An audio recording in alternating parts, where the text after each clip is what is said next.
government officials insist that this is isolated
Hello and welcome to MBW Live, the Movie Explorer. Today we're talking about The Terminator, James Cameron's first film, his first real film, because he made one before called Parody, The Spawning.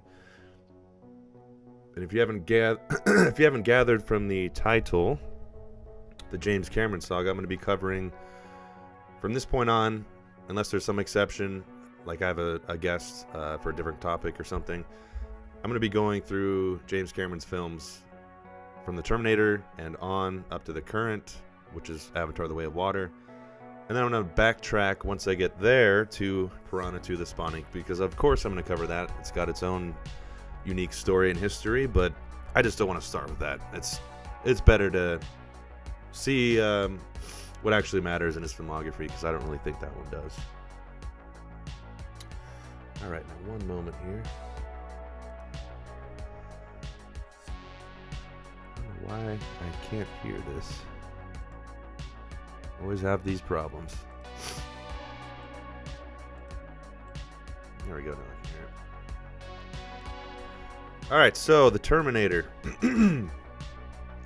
Just to keep a little more structure to this, I'm going to go through a couple things. And to let you guys know, when I first started this, I said these live movie explorations, I was going to make them how I make my the MBW Movie Explorer series, this is the live version of that. In order to do those properly, the way I do it, I start out with a opening skit, parody, if you will, from the movie. And I want to do that for the live show. Obviously, that means I have to pre-record it. So it's a little more difficult, and I may not always be able to do it. But guess what? This is a special episode because I did it for this one literally right before I went live. I don't recommend doing that. I will try not to do that in the future because obviously I didn't get to hit everything I would wanted to. I had to quickly get through it, but I think I found the perfect way to do that. So you're in for a special treat because you get the first true experience of this, which is including, oh man, I wish I didn't have to do that, an opening skit. But we will get to that a little bit later. Let me, I don't know why the monitor seems on my end a little off. All right. As always, if you're watching, let me know you're out there and make sure the audio is good, all that stuff. I've only had like 3 times where the audio has been all jacked up. Either you can't hear who's talking, or it's too loud, or whatever. Always having problems doing this. So let's start out. If for some reason you've been living under a rock and you don't know what The Terminator is, it's James Cameron's first film, came out in 1984. He wrote it along with Gail Ann Hurd and William Wisher. Stars Arnold Schwarzenegger, Linda Hamilton, and Michael Biehn. Fun fact about Michael Biehn, he, for some reason, went to high school in the city I currently live in, which is Lake Havasu City. I'm actually kind of curious if you could like go there and, find him in a school picture or something, whenever the heck that was, must have been in the 70s or something.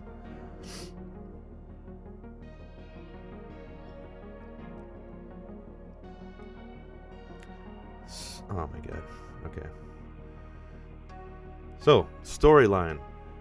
Sent back from a dystopian 2029 where the cold machines have conquered the entire world to 1984 Los Angeles, the indestructible cyborg assassin known as the Terminator commences his deadly mission to kill humankind's most important woman, the unsuspecting Sarah Connor. However, from the same war-torn post-apocalyptic future comes a battle-scarred defender, Kyle Reese, a brave soldier of the Human Resistance Army bent on stopping the cybernetic killer from eliminating the world's last hope. But the Terminator has no feelings. He doesn't sleep, and above all, he won't stop until he carries out his grim task. Does our future lie in our past? Oh, and look at that. It's from Nick Reganis, who I've mentioned multiple times in some of my other videos. This guy writes some incredible plot summaries. Sometimes they're kind of ridiculous. Nick Reganis, he's the man. So let's jump into a couple trivia and we'll circle back to it. This is straight from IMDB, but it's interesting. Not everyone reads it. I almost always do every time I watch a movie. I'll just read a couple lines here and then we'll get into it. And I'll show you the little skit I made. While shooting this film, James Cameron often resorted to what he called guerrilla filmmaking as a way of getting around acquiring permits needed to film certain scenes. This involved the production crew and actors quickly arriving at a specified location, shooting the scene and leaving before the police arrived. I've done a fair amount of that. As a result, some of the people seen in a few shots are actual everyday citizens, completely unaware they're in a movie.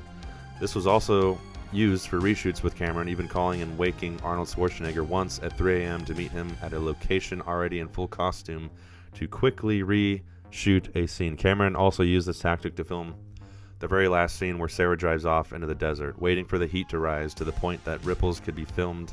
A highway patrolman appeared. Producer Gail Ann Hurd convinced him they were working on a UCLA film project and he allowed them to finish. I've also used that, but now you pretty much just have to say, yeah, I'm shooting a TikTok, and most people will leave you alone. Unless it's very obvious, you know, you're shooting on an Ari Alexa with 30 people, it's not really going to work. But if you do what I normally do, works every time. Little note about that last scene that trivia mentions. I find it's kind of funny that, I mean, spoilers as always. So Sarah Connor is pulling into a gas station after the events of the movie. This is the very last scene. And it's pretty clear that she's either on the border or in Mexico.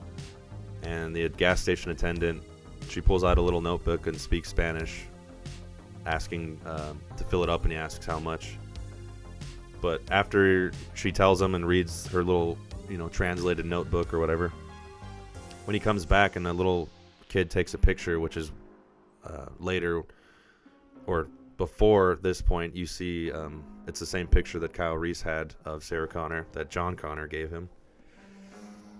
The gas station attendant speaks perfect English in response to what she says about her buying the picture, which is just kind of funny. Because obviously that could have been a little joke that he speaks English and she's assuming, but it's not really painted that way. He even kind of waits for her to translate before he understands. And then when he comes back, he just speaks perfect English. Like, oh, he wants you to buy the picture for $4 or whatever he said.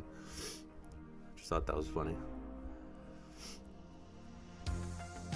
So, let me show you some screenshots here. Screen grabs.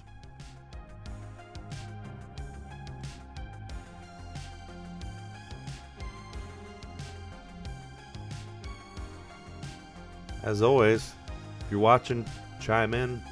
Your feelings on the Terminator.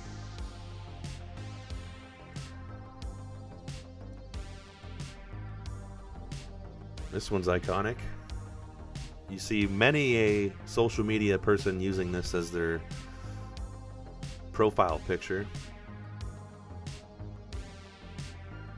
Has the world's biggest pistol laser, which was as small as they could make it back then in the 80s.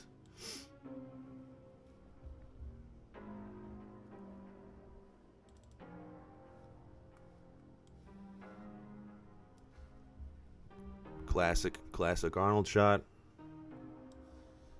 The money, I'll be back.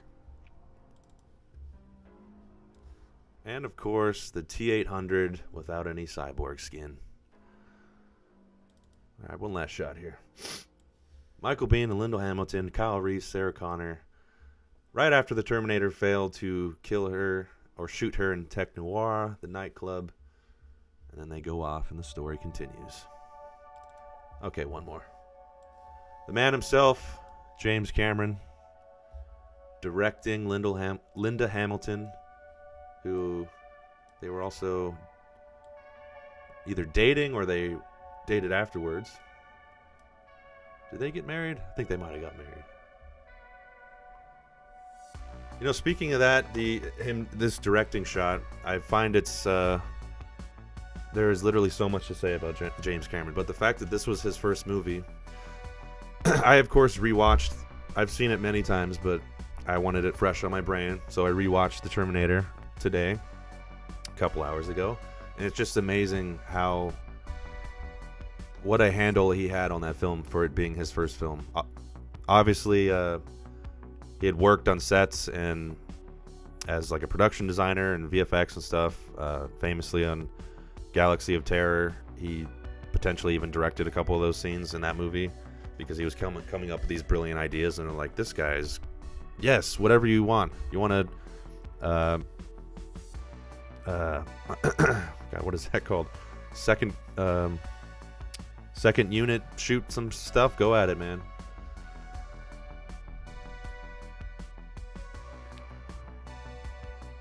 Yeah, the robot. I mean, that's a very interesting choice. I'd assume that was done, if you want to think of it logically, of why. First of all, it's cool to have like these white human teeth on a metal skeleton. But if you want to see or think of it practically, like, why would Skynet design that? Well, obviously, because that's going to show through the skin. And if you have metal teeth, that's a telltale sign it ain't human. So you got to have human teeth, and no shortage of them since they were exterminating them. But yeah, I mean, he had such a handle on making the film. It's ridiculous that was his first film. And I'm sure, you know, he could look back at that and be like, oh, this is not good, and this is not good, and this is all we get for that. But you do not notice any of that. And for a pretty low-budget movie at the time, it's amazing what they achieved in that, especially with the practical effects and the acting and the writing, the grasp on the story, the directing he had. It's definitely more horror-centered compared to what you get in the rest of the franchise. Even T2, that was more action, sci-fi. The Terminator is more horror, sci-fi with some action sprinkled in. And a love story, which fully works. It has probably one of the most romantic lines ever. I traveled across time for you, Sarah. Can't beat that. Can't beat that. Surprisingly kind of romantic movie, and you fully buy the fact that they fall in love that quickly. All you gotta, I mean, perfect line. Perfect line. I'll admit, it's not the type of movie to get emotional, but I got emotional in that movie. Part of it's probably my attachment to the franchise, James Cameron himself and his films. But I just think the story, like, if you allow it to and you're fully engaged, it can get you emotional. It's both sad, romantic, and one kind of. The funny thing is, I have it on 4K Blu-ray, but just for the sake of time, I streamed it on Amazon. And right after it was over, the next movie that automatically started playing was Terminator Genisys. What? If you didn't already think that movie was dog shit, try right after the Terminator that just coming on. Even the way that the human resistance is portrayed in that movie, they look like, you know, they're all clean and they kind of look like, I don't know, models. Things don't seem so bad in that future, but in the Terminator, those flashbacks are like horrifying. Like they're just living in despair the whole time, and it's like almost to the point where it's like, why even bother? Like just let them exterminate us. This life sucks. And Michael Biehn definitely portrays that through his acting. You feel sorry for him, and then this is like the only, and his character was born during that time, so that's all he knows. He comes to the past where everything's, way better than his time, and the woman that he loved, which arguably was planted by John Connor because he knew that that was his father, and in order for him to exist, he had to make it happen, which is that whole chicken or the egg time loop thing, which I'll get into a little bit more later. But yeah, I mean, you just feel bad for the guy.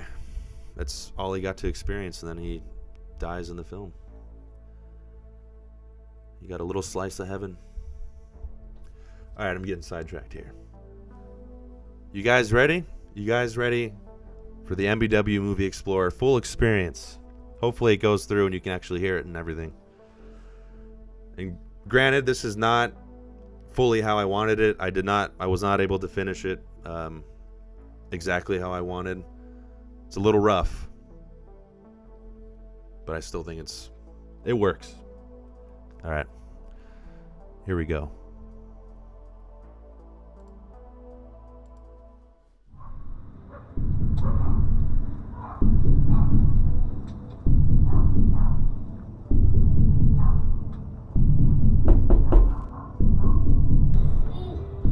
Michael Connor. No, I'm Michael Wright.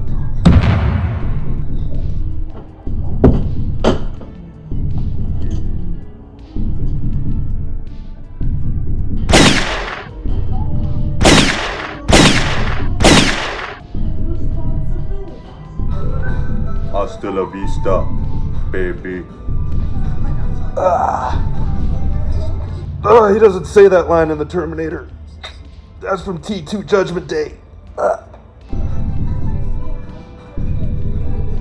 Fuck you, asshole. Oh, that's a good one. I will be back.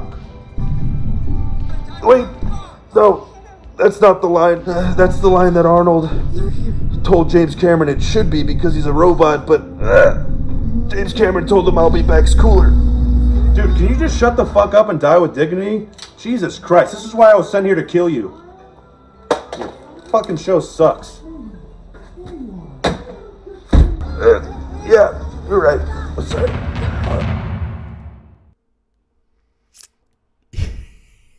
Yeah.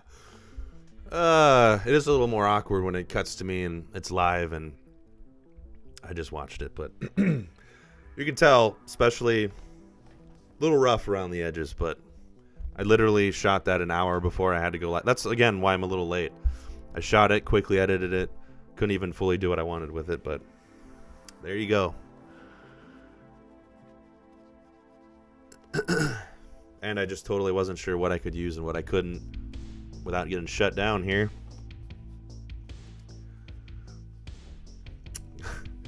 So yeah, if you were unaware, in the film when he says "I'll be back," the most iconic line that Arnold, I'm sure, has said 1,000 times, if that, that's underestimating it. He even says it, and when it doesn't even, just every movie he ever did after that, he just said it as a governor. He still says it. That line was, I think it might have, no, it wasn't, because that's part of what he said. The Schwarzenegger, being the character actor that he is, was saying, "Yeah, I will be back. I'm a robot, and I can't even say that." But James Cameron was like, "Did you write the script, motherfucker? I'll be back. I know what I'm doing." That's not even too much of an exaggeration. He actually did cuss. I think he said, "I wrote," or "Did you write it? No, stick to fucking acting," or something like that. He's almost kind of a dick about it. And he was right, of course. One of the most iconic lines ever. He just had a sense that I'll be back. That's the line. That's the winner. And there's multiple interviews of both of them talking about that if you want to look for it.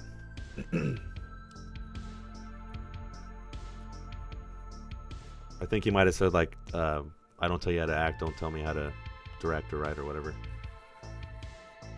Which, you know, maybe that was embellished. That seems kind of... I don't know.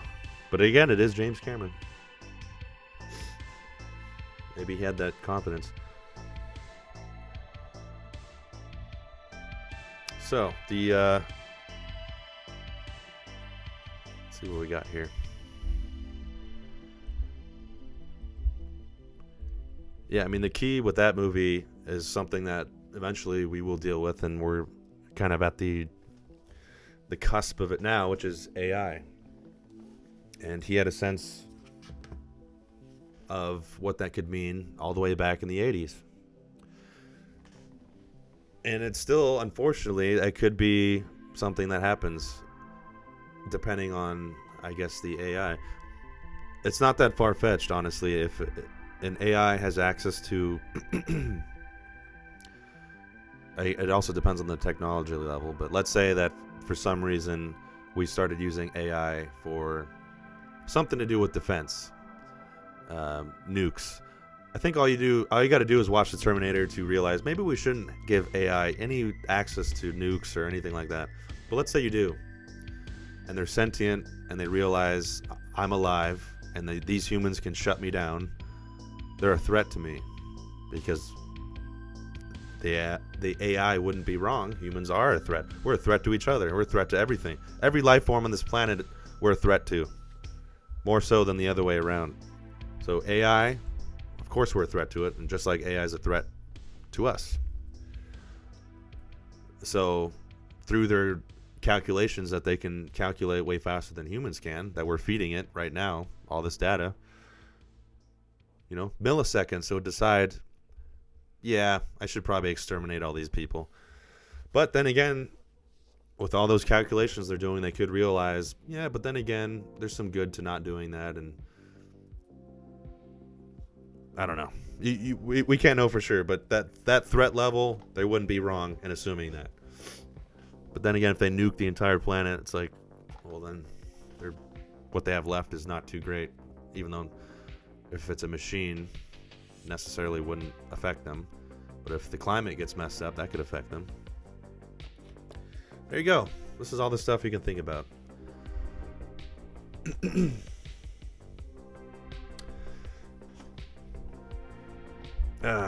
Well, that's kind of depressing. But just like The Terminator, it's not really a happy-go-lucky movie. From the get-go, it's... could be our future. We'll never know. But... if you look at the movie...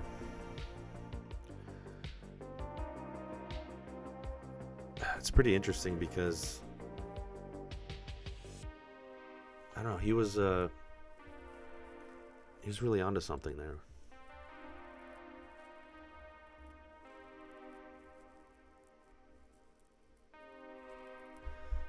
The one kind of confusing aspect about it is if you look at how that works with the time travel.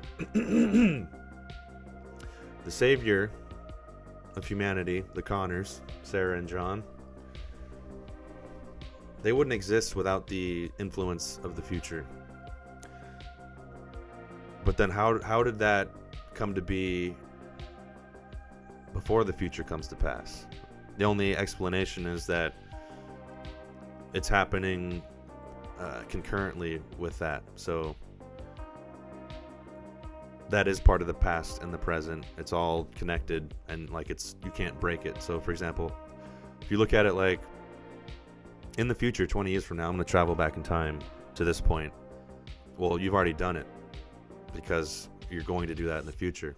So it's already done. It's part of your present and future because it has to happen for that future to happen. And anything that you change, like if you go back in time in the future and you change it, that's already affected the future. That's the only really way it makes sense. So anything that's happened, whether it's from someone going back in time to change it, that's just the way it is. Like, there is no, like, I went back in time and I changed it. That's just part of the history. It was going to happen. And that's, I mean, it's really confusing, obviously, if you think about it and try to lay it out. But I guess the way I'm trying to describe it, and you know, movies like the Avengers, the last two, Infinity War, and God, what is the last one called? Endgame. They just had a weird backwards time travel thing that made absolutely no sense, and they of course referenced the Terminator and stuff. The Terminator actually makes more sense to me, because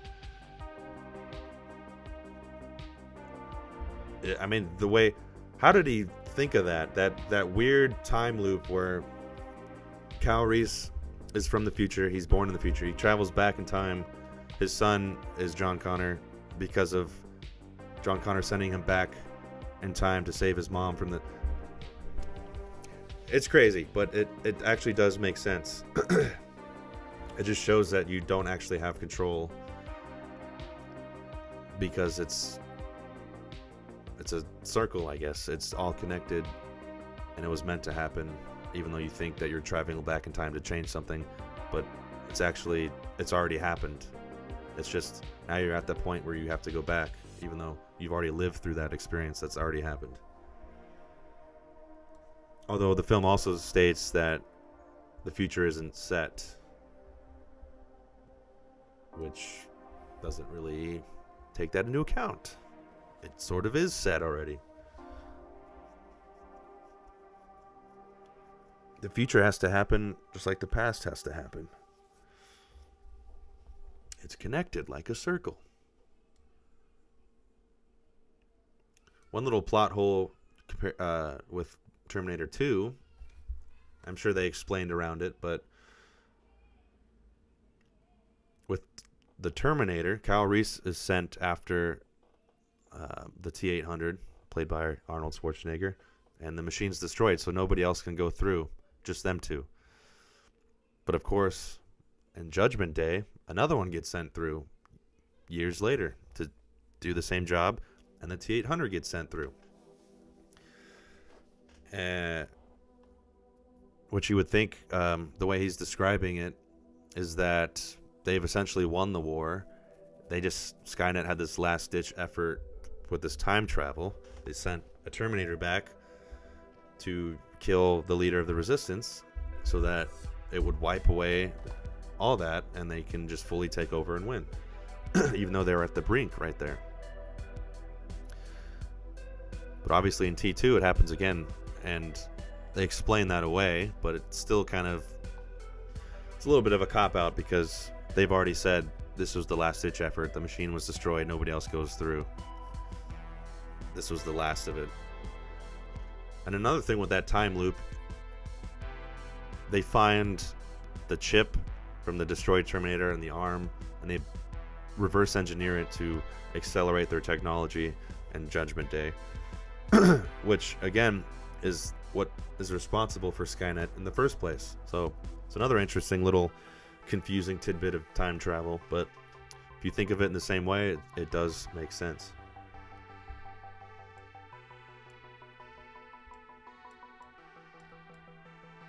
And I will say, Linda Hamilton,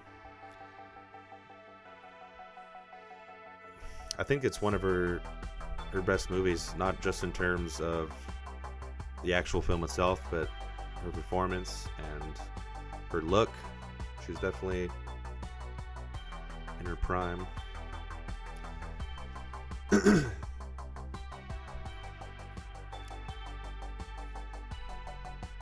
Michael Biehn too, really great performance. I just love the way he delivered his lines on explaining when they're in their car and he's like, I don't know, whatever gobbledygook he's saying.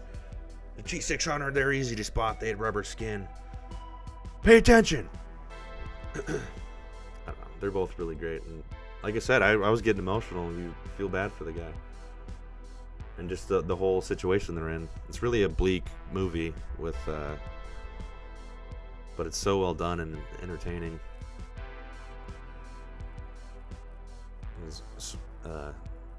Schwarzenegger obviously was absolutely perfect, although James Cameron originally wanted someone who wasn't like a Mr. Olympia, Mr. Universe bodybuilder with an insane physique, because really it makes more sense that they don't send someone like that, where you're like, this guy really stands out. But after meeting Arnold, he just was like, this is it. This is the T-800. This guy is perfect. And really, even though it technically makes more sense that it's just kind of some meek looking guy who's inconspicuous, it's just awesome. He made the right call for sure.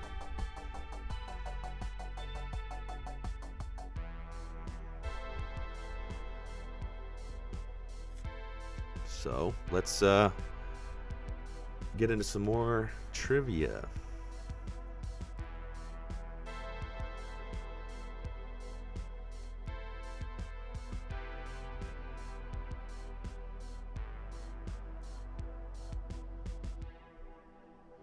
So this is part of what I was talking about earlier. Near the beginning of the movie, when Sarah Connor receives a message on her answering machine breaking her date, the voice on the machine is James Cameron's. Years later, Hamilton and Cameron got married and subsequently divorced. And another part to what I was talking about, James Cameron got the idea of giving Arnold Schwarzenegger even fewer lines in the film than Schwarzenegger's earlier film, Conan the Barbarian, in which Schwarzenegger only had 24 lines. In this film, he only has 14.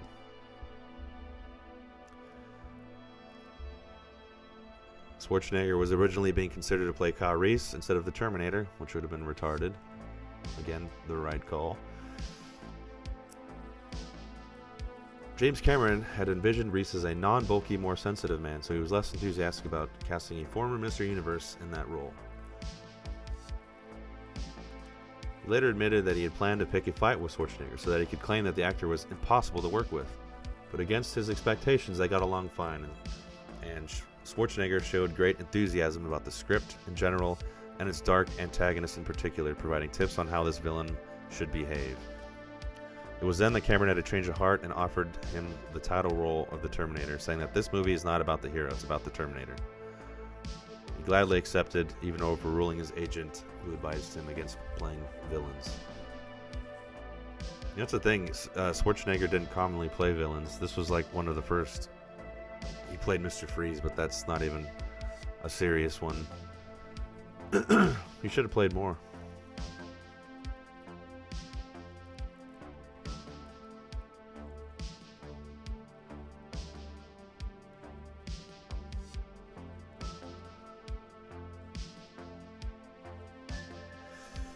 One thing's clear, he got really lucky when he getting involved with Stan Winston, who would continue to work with him, but that guy was a genius who sadly isn't around anymore.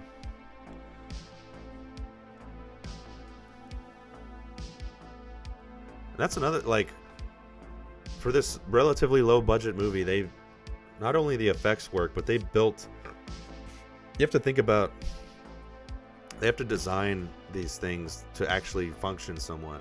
So in the 80s, they designed a terrifying robot, essentially, that has to be somewhat functional, which is pretty crazy. And even like the shots, obviously they're being shot a certain way to to hide some of the limitations, and there's some like claymation shots for like wider ones.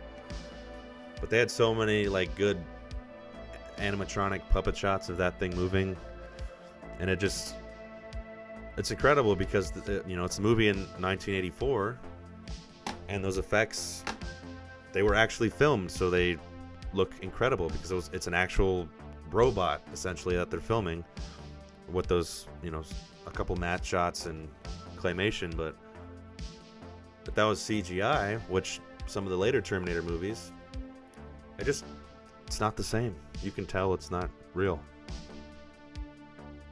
even the way that it's because obviously when you see the full form without the skin, he's also slightly malfunctioning, so he's a little more robotic. CGI is just generally too smooth. It's really hard to get that animation right.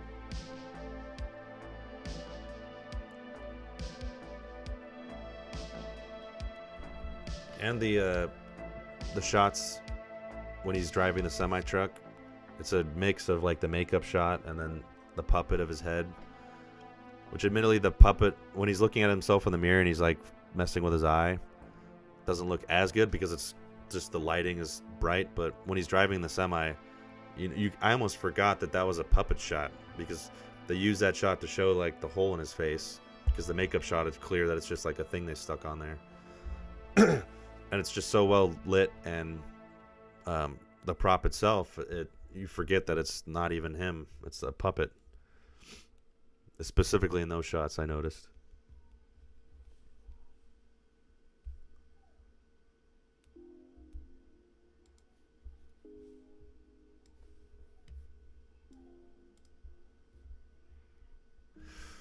Another thing of note with that movie is, if you watch a lot of his movies, you might notice that he has a certain aesthetic. It's kind of this like cool blue cyan look that, especially Judgment Day, that movie's blue as shit. But even Avatar and The Abyss, not really Titanic, he kind of went a different route for that, except for the night shots. His blue tone comes back. But this movie was the start of that, his aesthetic, which stuck with his career still to this day, and I happen to love that aesthetic.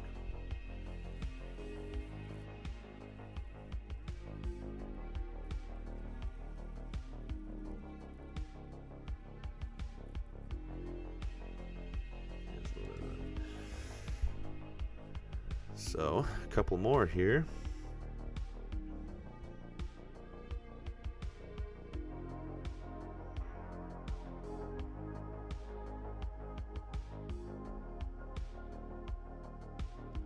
Ugh, that's not a good one. Again, this is IMDb trivia. It's not guaranteed to 100% be true, but this one says Arnold Schwarzenegger didn't think much of the initial screenplay and was only going to do it for the money and because he felt a contemporary film would be beneficial to his career. Yuck.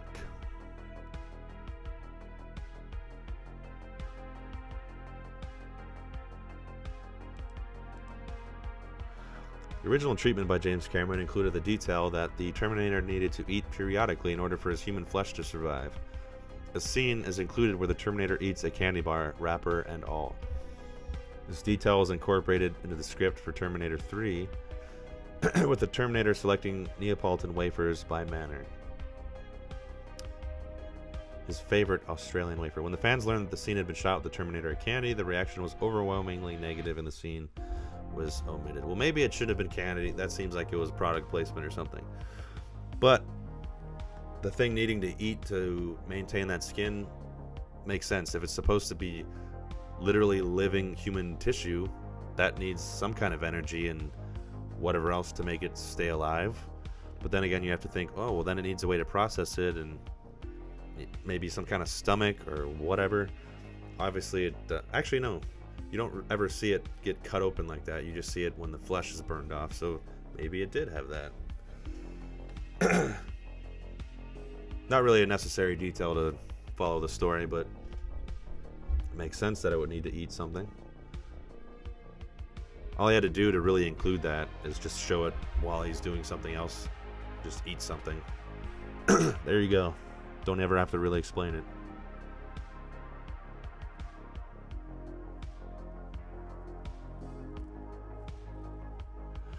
Prior to filming, Schwarzenegger spent weeks learning to reassemble, dismantle, reload, and fire every weapon used in the film without looking at the weapon.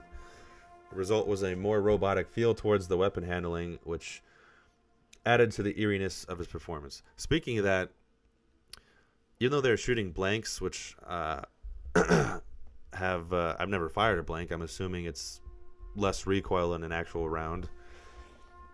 Still, this man's dual-wielding shotguns and machine guns like it's no problem. That's impressive.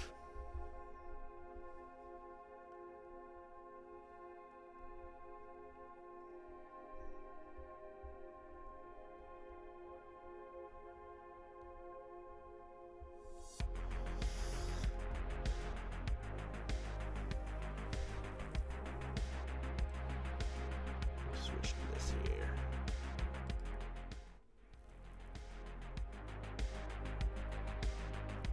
We can look at some James Cameron instead of my face this whole time.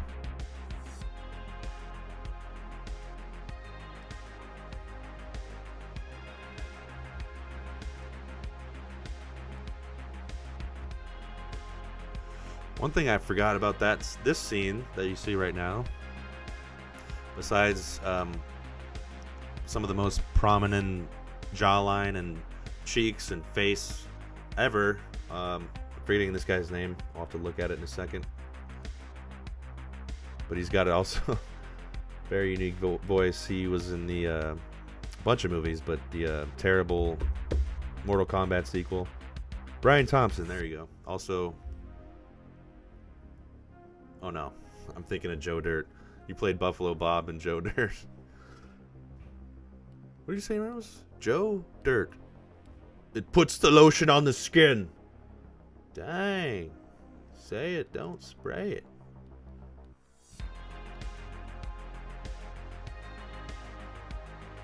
He actually kind of looked normal in this role. In his later movies, his features just got more prominent and exaggerated.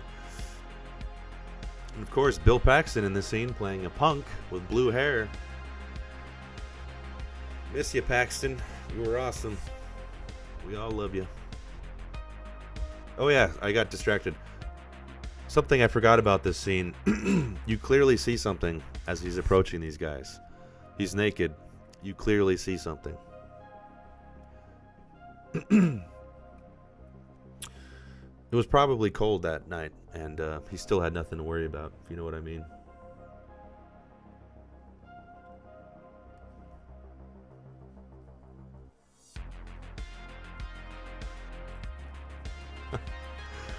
I just can't help it.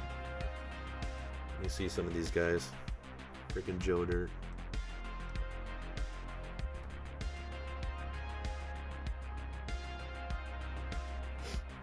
This was kind of obvious, but James Cameron, Michael Biehn, Lance Henriksen, and Bill Paxton all work together again in Aliens.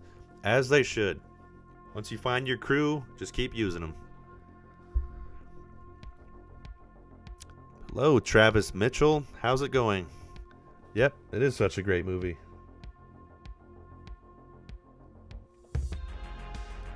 How are you doing?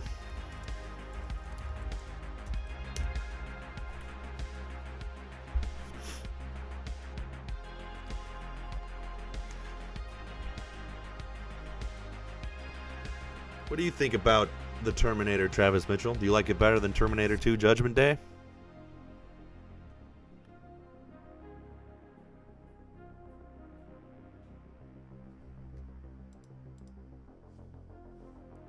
I just can't believe, again, that this was his first real movie. So much of it was done at like such a seemingly high level, and it's just one of those lightning in a bottle things, I guess. You just had all these elements. I love the DP's work on this film. I love how it's shot. If you look at the lights in a lot of the scenes, something called halation, if you don't know that. The way that the light kind of blooms out like that. A lot of halation in this film. Looked beautiful. You can see the tones in this scene here. The kind of cyan, teal, bluish hue. Awesome look for the movie. All these actors in their roles. Honestly, the weakest character... I mean, like, the cops in the police station... Lance Henriksen, who I think was underused in the movie. He had some great moments, but then he quickly kind of gets killed. He should have had some...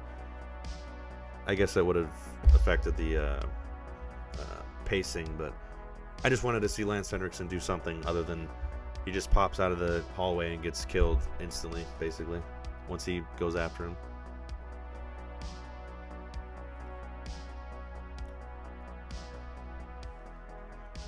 Yeah, speaking of all those guys working together in Aliens, you would have thought that Michael Biehn was like a shoo-in for his character, but apparently not. He was brought in to replace God, terrible on the spot of these people's names. Something James Remar. He was the original character of oh my god, Hicks, Corporal Hicks. He was originally cast as Corporal Hicks and didn't work out, and he recast Michael Biehn in the role, who had like no time to prepare, which is another amazing thing about that movie, is that the way he's so calm, collected, knows his shit in that movie. You would think like, man, this guy prepared the shit out of it. Nope, he was brought in, you know, they were already shooting and he was brought in. He was flown in to replace him, and just the way he plays it is just like, he had the right instincts in the moment to play him exactly how he played him, with no preparation, essentially.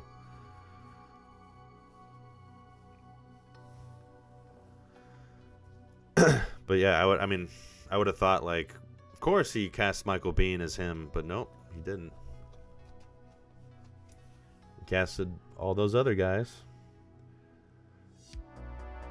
He just knew that. I don't know. You just realize, like, how do they do that?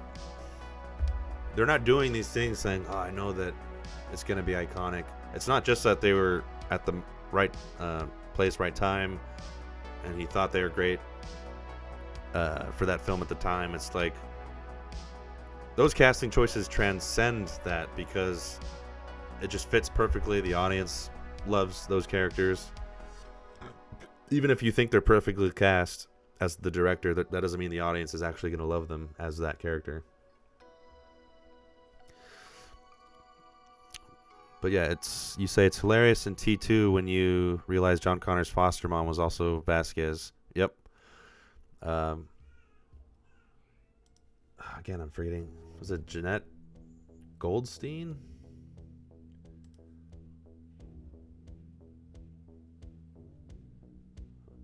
Hold on. I gotta give her the respect. I gotta get that right.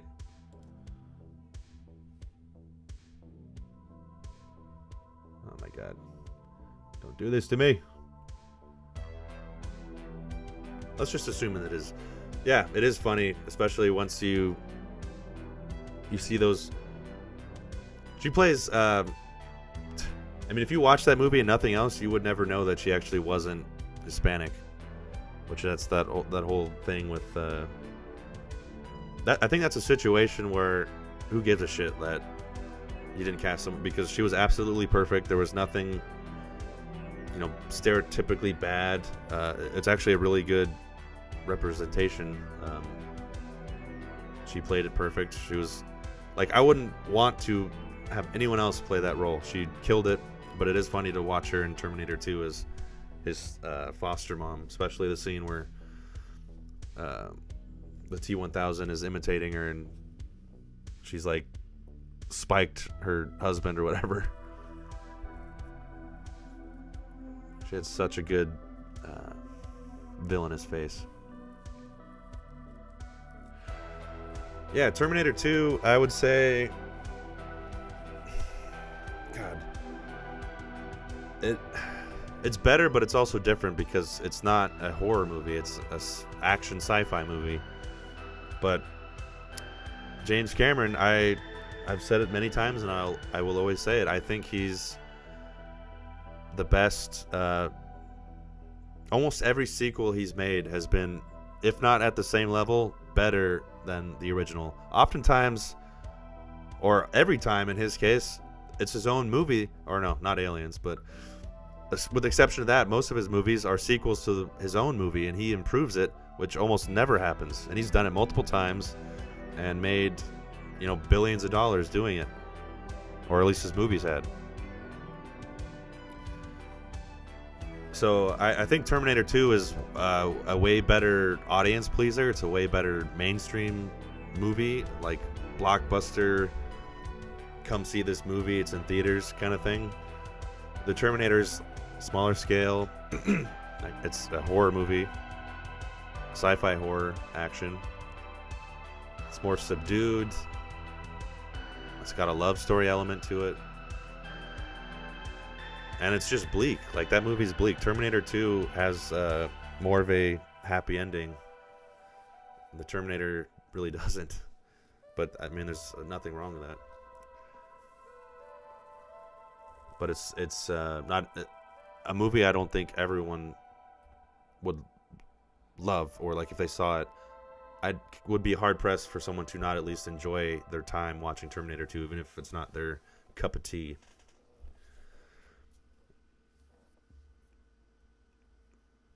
So if you want to look at it action movie-wise, yeah, it blows the Terminator out of the water, just like Aliens does with Alien.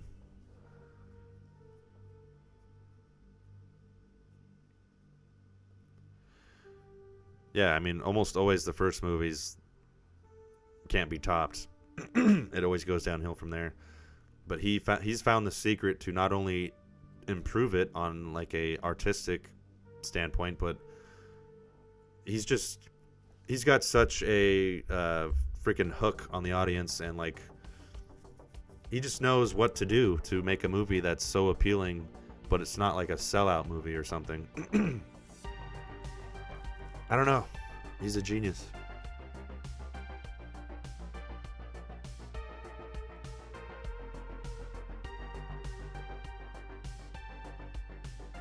Yeah, the re-edit a scene from a movie. How did you re-edit it? What did you do? Oh, you're explaining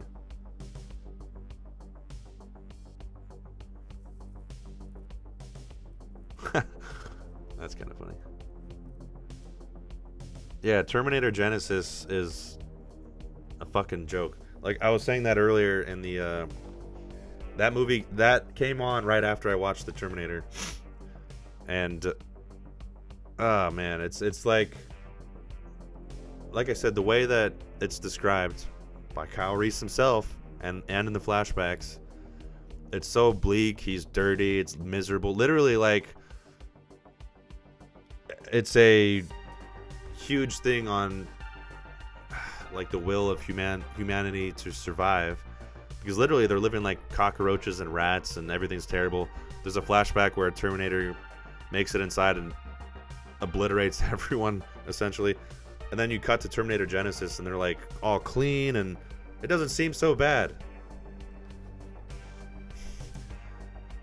If it was like that from the get-go, sure, but it's to be a sequel to Terminator, not even get that detail right. I don't know, that just seems like this thing to make it more appealing or something and less dirty, and I don't know. It's just really disappointing after you watch the Terminator into that. Not let alone all the stupid story choices and the way they went with that movie. But even just that detail where it's like, I don't know.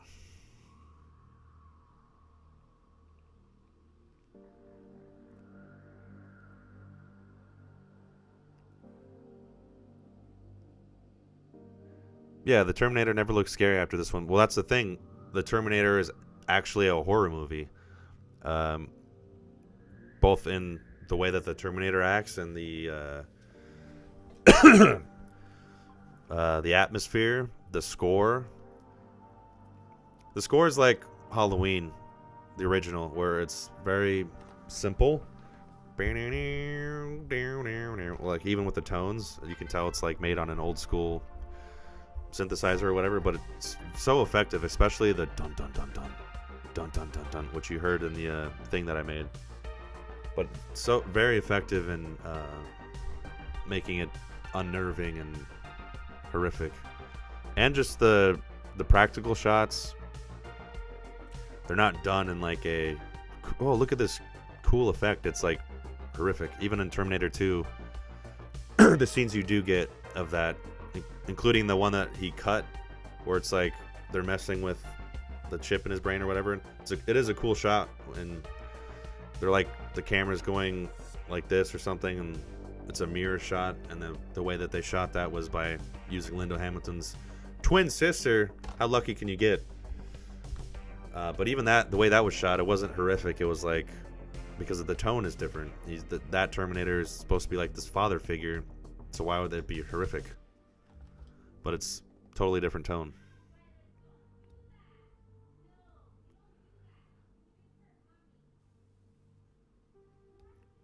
Yeah, Cole, you missed the little. You'll have to rewatch it. I made a little skit like the other explorations I've done, which I'm going to try to continue that in the future, but it is hard because that means I have to shoot it in advance, and I didn't even think I was going to do it for this one. I just was quickly like, I can do that after just having watched the movie. Like, I can do this scene, it's perfect, and it'll work, and I can just quickly shoot it, which I almost didn't. I thought I wasn't going to be able to because of the kids and just the way things were. I had an hour to do it, and like I said, it's not perfect, but I still managed to squeeze something out. So rewatch that, Cole. Once this is over. Well, I think it's implied that rolling down the stairs, I'm pretty sure didn't kill him. He was already injured, and that was just like the final straw.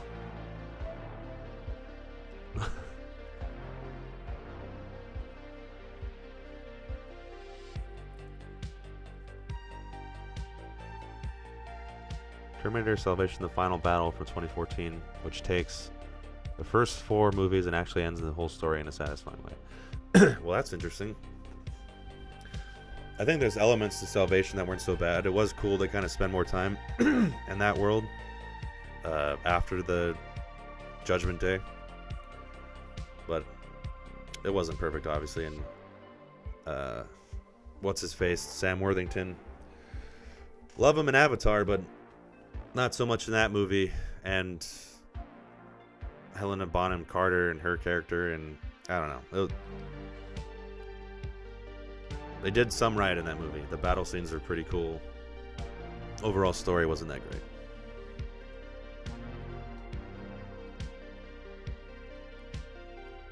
The best sound score to identify the movie source, as short as it is Jaws.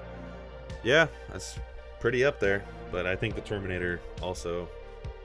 I mean, there's so many examples, but I guess I'm kind of biased, where I think they're immediately identifiable, but someone else could be like, I don't know what that is. But I would say even more so than the Terminator theme, that da-na-na, it's just Judgment Day's dun dun dun dun dun. Like, that's pretty. I think everyone knows what that is.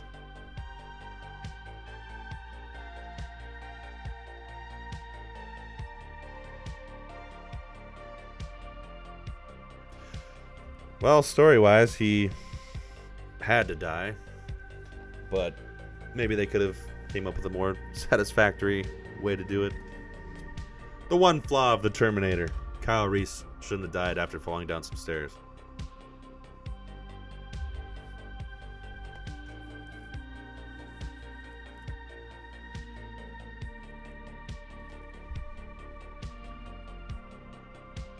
Yeah, and these live explorations, they work much better when this is happening, when you guys are chiming in, saying your input, and that's how it's supposed to be. That's how I want it to be done.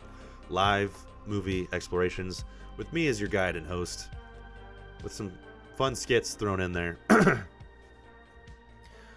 And also part of that is because being live, it's also kind of limited. I can only show you so much. I can't play clips, or I mean to a certain extent, because copyright will flag it and shut the stream down. So that's no fun. I can show you pictures all day long, but I can't show you clips. It's really annoying because I would love to show a clip, talk about it, show a clip, talk about it. Can't do it.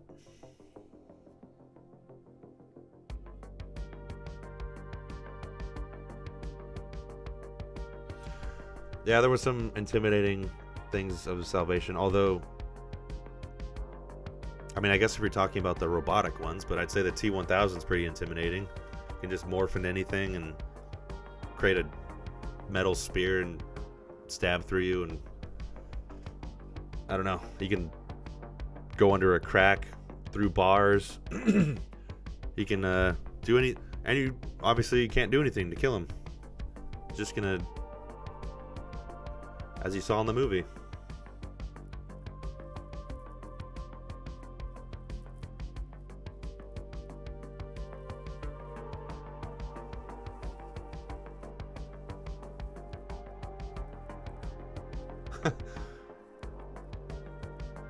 Yeah, that just shows you, or something that is reminding me of both how times have changed, and it's just a funny scene.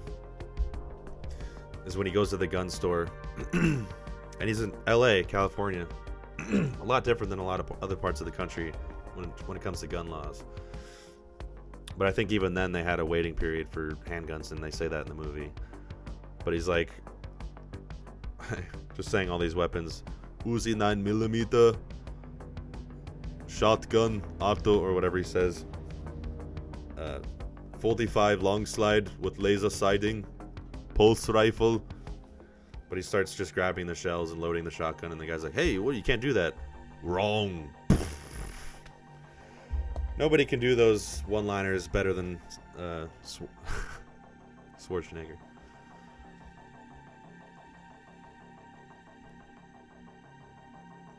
But I think basically every gun he bought is like, you can't even get that in California anymore.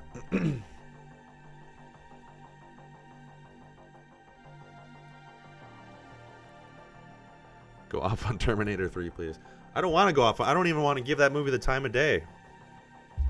I would rather watch Genesis than Terminator 3, because at least I can laugh at it, and I'm just depressed when I watch Terminator 3 because it's like, it's not even as bad. It's just disappointing. Like, this is how they continue Judgment Day. They spit in your face with these terrible casting choices. Even, you know, they made Schwarzenegger's character a joke in that movie.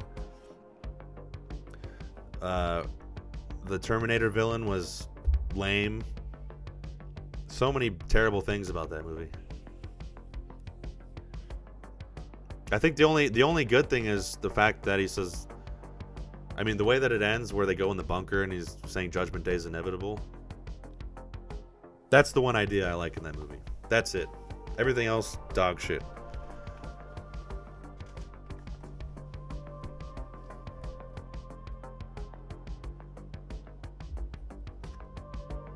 That's an example of, like, you want to do that and you can't get, or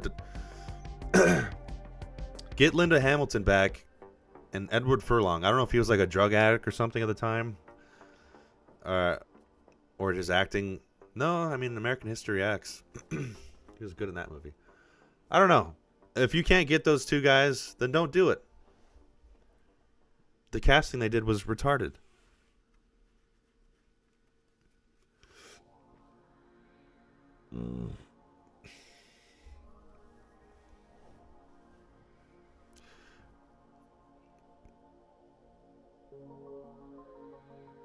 It also, it's kind of like the Terminator, where they set it up like in this bubble where it's like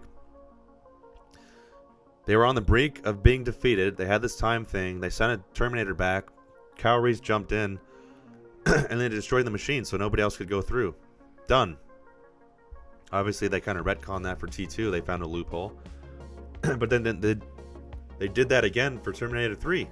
Because, you know, with Miles Dyson,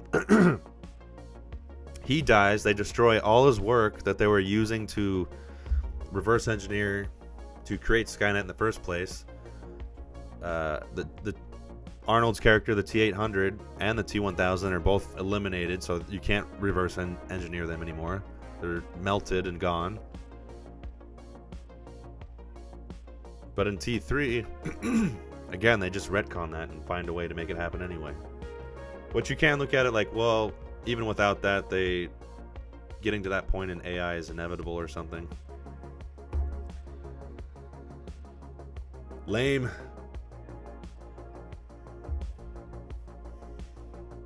Yeah, they are cash grabs.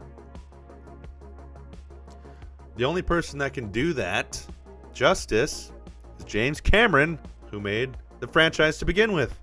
You want to do that, and get James Cameron to do it. If he doesn't want to do it, or he can't for rights reasons or whatever, too bad. Don't do it. There's a reason why he hasn't been involved in that franchise directly. You know, he's executive produced and stuff like that. And there's a good reason. Every Terminator movie that's come out has been a disappointment. Dark Fate, he was a little bit more involved with that one, but again, he wasn't the director.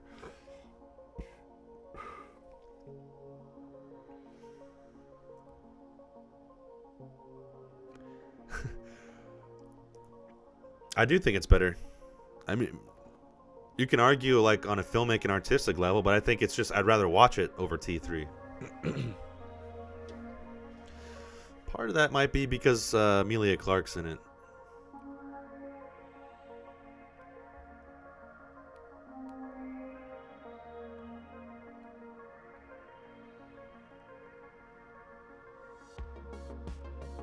Yeah, I mean, if you really think about it, it doesn't make sense that they can just... If you fall... I mean, the logic starts to fall apart, even in its own rules.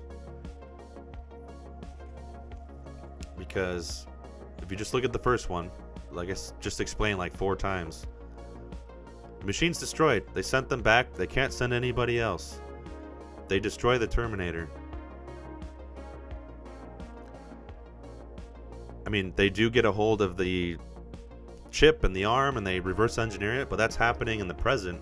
That shouldn't have anything to do with that level in the future. God, sorry. So there shouldn't be a way to send another Terminator back and then another Terminator back. It's like, because that future has already happened, they're kind of stuck there. Unless, I guess, unless you don't take Kyle Reese's word for it and they didn't win, which I guess they could always, that's how they get around it. Actually, they didn't win. They had another base or something.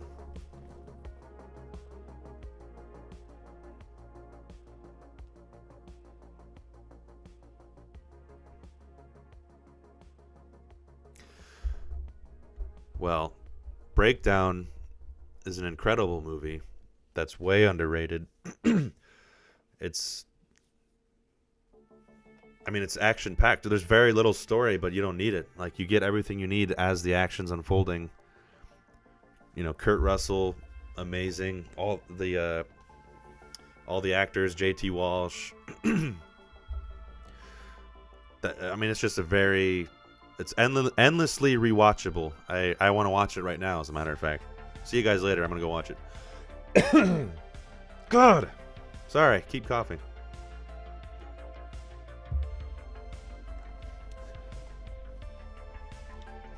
I gotta give it another shot. I gotta watch T3.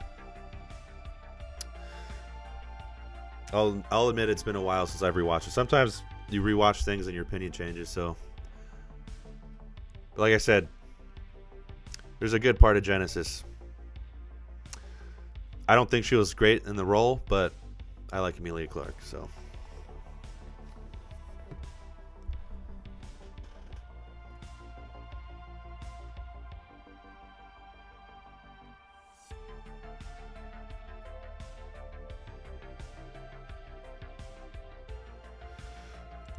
Let's throw a new picture up here.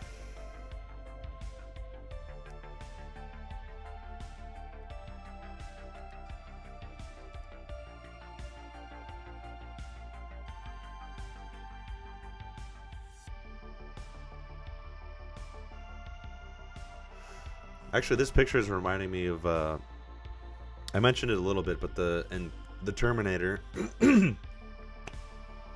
God, my throat's messed up. There's so many sequences of build up and suspense, and that are just so well done. This picture, the Tech Noir scene where he's first coming to the Sarah Connor to shoot her. The way that's built up, and the music, it's just really well done. And there's a scene or a shot where, as she's sitting there and he's approaching, it cuts to like Kyle Reese, or this is before, even a little bit before that, but it cuts to Kyle Reese like slowly look at Sarah Connor, and she's obviously doesn't she hasn't met him yet. She doesn't know what's going on.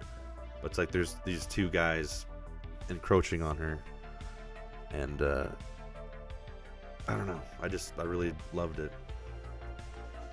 And it's just, everyone was at early on in their careers and they were just killing it.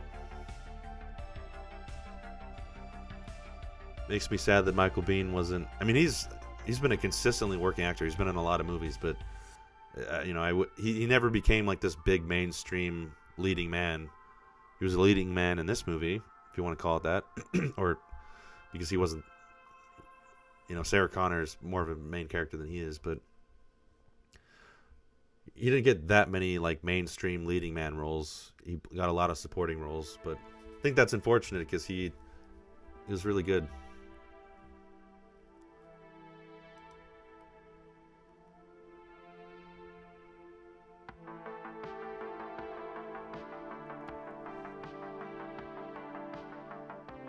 Yeah, some of the comedy does work.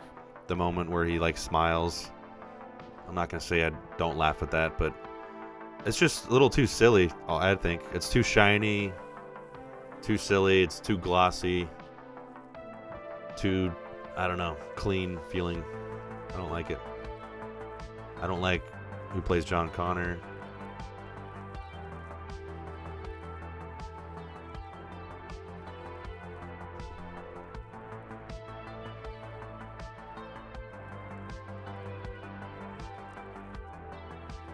Yeah, actually, he would have been better as Kyle Reese.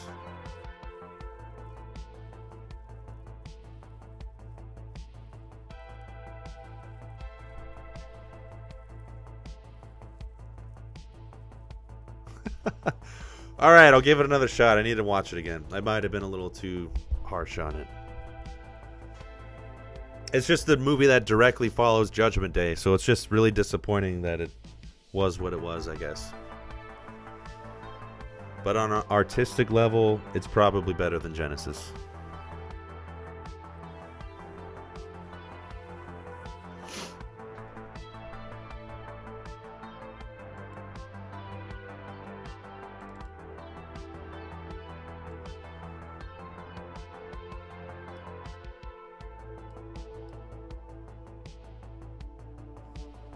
I always thought it was interesting how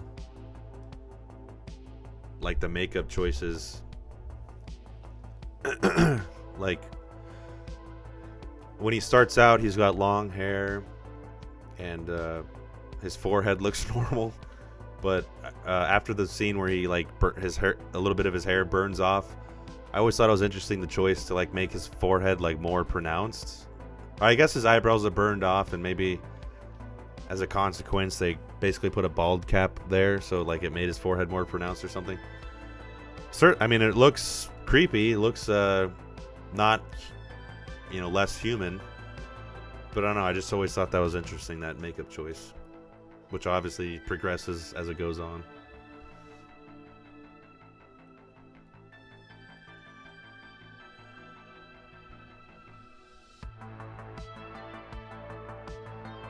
And you almost kind of forget, like you have different images of the Terminator in your mind, but I tend to forget that like he's got multiple looks in the movie. Like he starts out with the long hair, and then because I don't know, at different points I'll be like, this image is the one that I recall the Terminator looking like, and then I'll be like, oh no, it's when he first arrives there with the long hair and he's naked.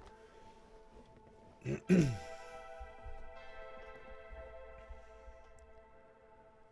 speaking of practical effects, if you watch, you know, like the 4K version of the film, some of those makeup choices, it being kind of a low budget movie, you can actually, they stand out. Like there's a cut on Kyle Reese's chin that very clearly is like that fake like skin scabby putty whatever on his chin, like with the clear outline. It looks like a kind of a pale slug that's on his face. It's very noticeable when you watch it in 4K.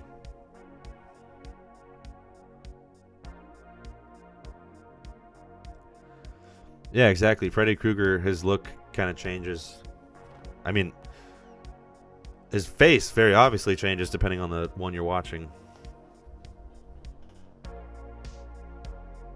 And I guess you're the prime image you imagine Freddy Krueger looking like. Yeah, in the same way, it changes.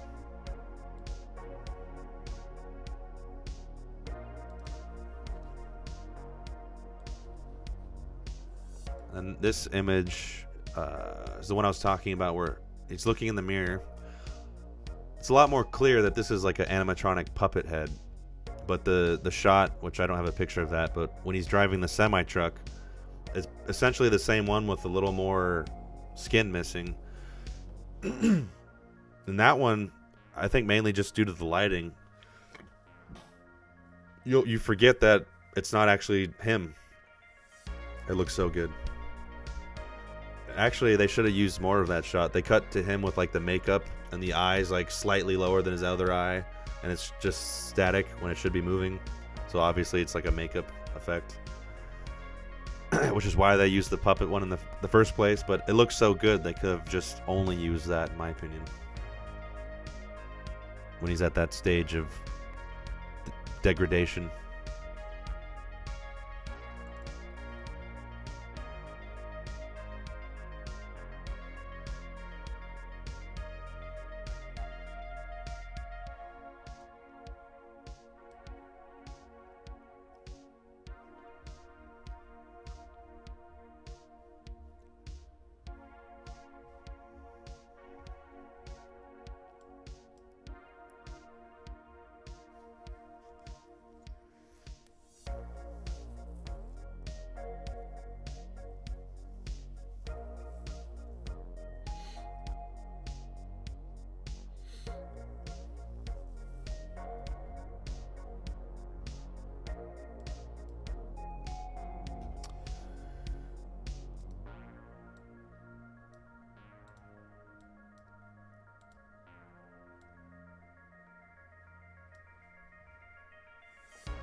I just noticed that this one has Arnold's gap in his teeth. Not all of them have that.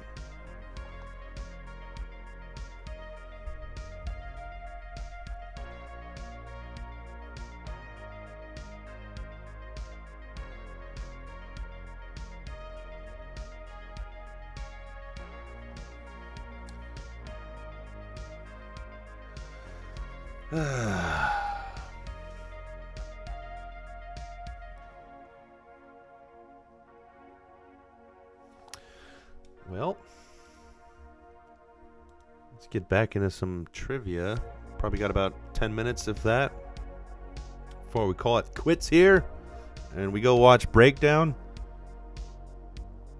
You bet your ass I'm going to be talking about Breakdown, and I don't know when, at some point.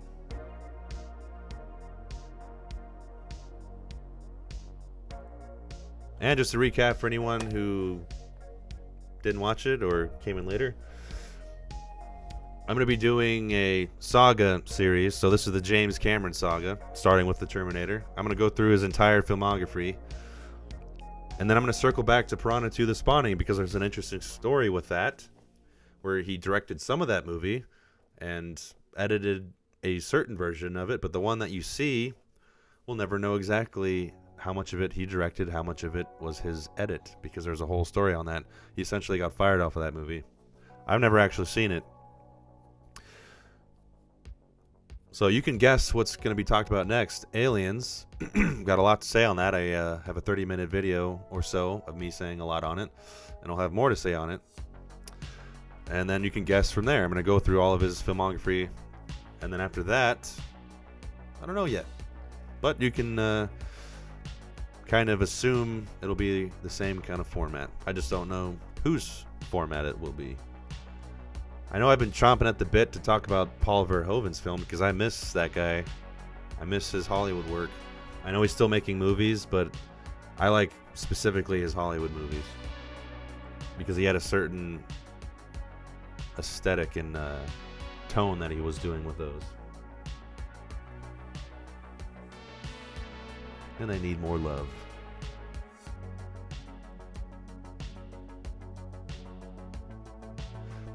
The next live is going to be It would have been on Wednesday, but I can't do next Wednesday, so it's going to be on Tuesday at the same time. Or at 7 p.m. Mountain Standard Time, I should say, which is 6 p.m. Pacific Standard Time.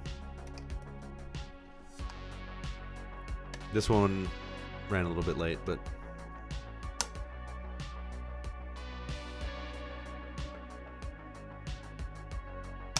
Well, that's a good bit of trivia I didn't know, so thanks for sharing that, Travis. I wish they would have kept Lance Henriksen's character alive. And that would have worked as like a character that they brought back even in Terminator 2 as someone who survived that ordeal.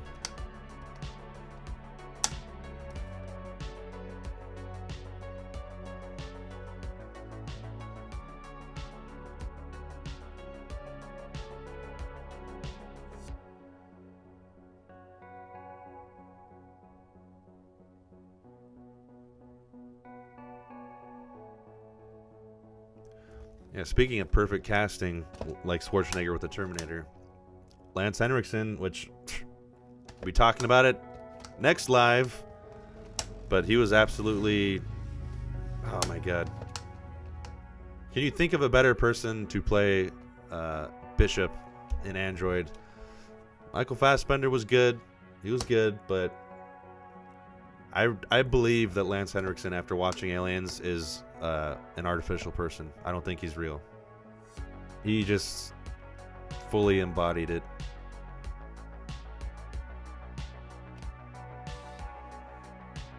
And apparently that scene where he's doing the knife game with the hand, it looks very obviously sped up, but apparently that's not even sped up. He was able to go that fast. I don't know if I believe that, but no, I believe that. Like I said, he's an android.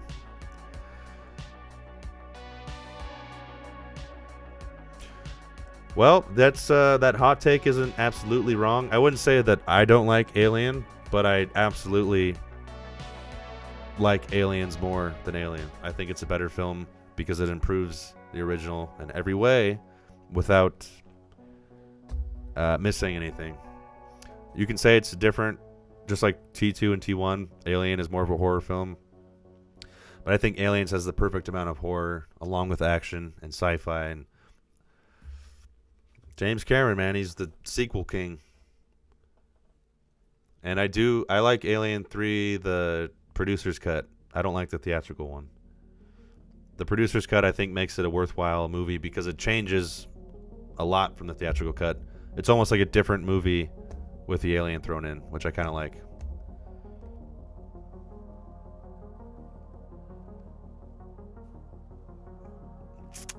If you haven't seen the producer's cut, I highly recommend watching that. It has a lot. It's alluded to a little bit with like the prisoners and religion, and way more in the producer's cut. There's a lot of scenes that are added and imagery that and like dialogue that the prisoners have. I just think it's a much stronger film.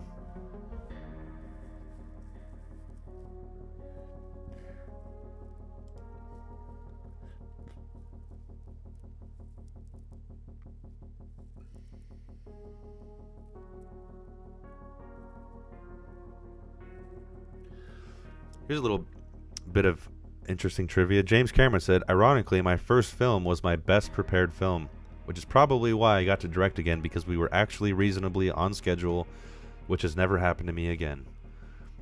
Well, the judging from how it turned out and the feeling of it, it seemed like he was prepared, because like I said, it's surprising that that's his first film. He had such a grasp on it, and it was so well measured, and like every aspect is just impressive, especially since it was, again, low budget.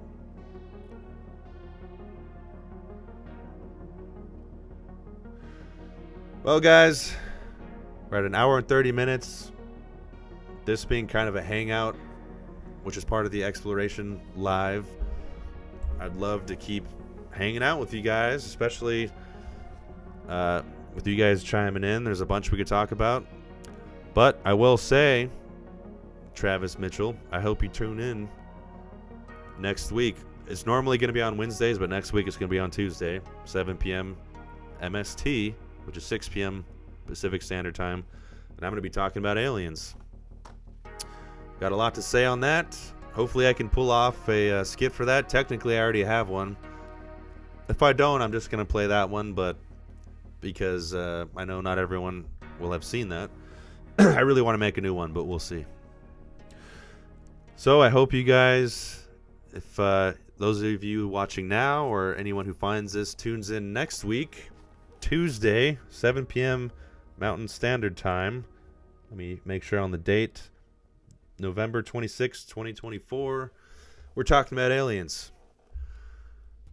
And with having said all that, I love you guys. Travis Mitchell, Cole Gray. I love Travis more, even though I don't know you. I hope you tune in next week. And with having said all that, and this very long exploration of The Terminator live, I think there's only one thing left to say. Funny enough, it's actually a big part of what we're going to be talking about next week. I will die for you too. I love you guys. One thing left to say.